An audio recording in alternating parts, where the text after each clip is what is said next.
Several members of the public, including DAP veteran Ronnie Liu, who had commented on my Facebook livecast, had asked why I mentioned a figure as high as 20 billion ringgit as the potential financial loss to the Penang people due to the tunnel and its three related road projects.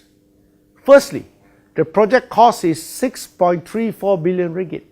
Many Penang NGOs, including the Penang Forum, have said that these roads and tunnels are unnecessary as they will not ease traffic on the island, and there is still ample capacity on the two existing Penang bridges, particularly the second Penang bridge, which still has a 50% available capacity.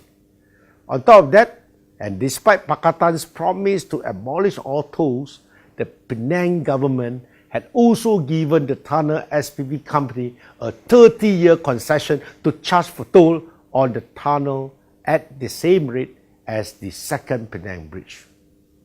A normal toll concession project is where the concession holder funds the construction cost of the highway or tunnel by itself using loans and then collect tolls to finance their loans and make a profit. However, in the case of the Penang tunnel, this is not the case. The Penang government is fully paying for the construction cost of the tunnel, but still giving a 30-year toll concession. Not only can the tunnel SPV make incredible profit from the construction of the tunnel, but they will make additional profit from 30 years of collecting toll on the tunnel. This is the world's most lopsided toll concession.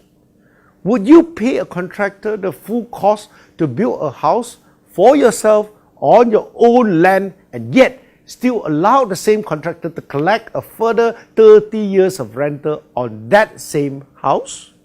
No one in their right mind would. Based on a conservative average 100 million ringgit per year in toll concession, which is less than what the first Penang bridge is getting today, the 30-year toll concession will give another 3 billion ringgit of Penang people's money to the tunnel SPV.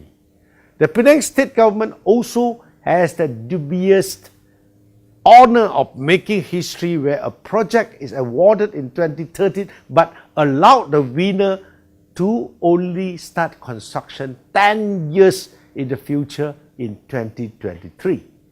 Stranger still is that the 3.6 billion ringgit cost of the tunnel itself is to be paid based on a set number of acres of prime seaside land value at 1,300 per square foot ringgit in the year 2013, although the Penang government will claim that the official land cost is just 475 per square foot.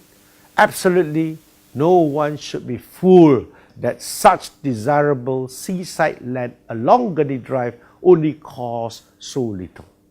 In 10 years, when the construction of the tunnel will actually begin, the value of the prime land will inevitably appreciate greatly, as can be seen based on history.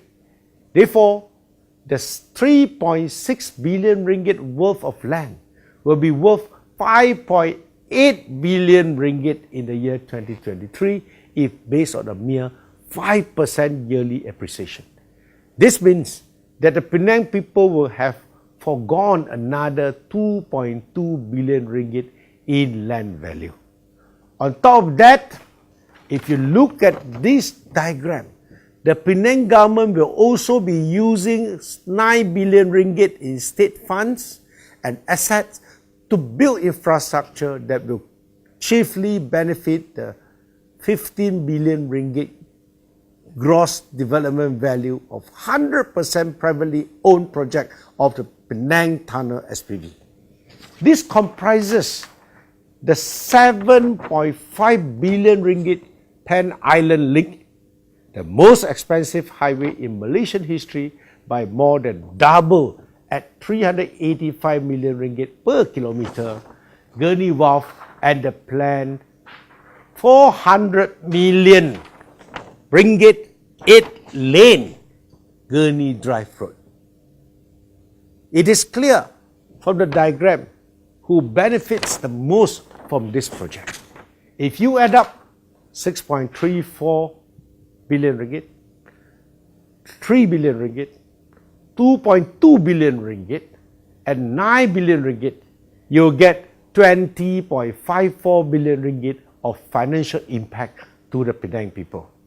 This clearly shows how lopsided the Penang Tunnel project is and how generous the Penang government is to the tunnel SPV company.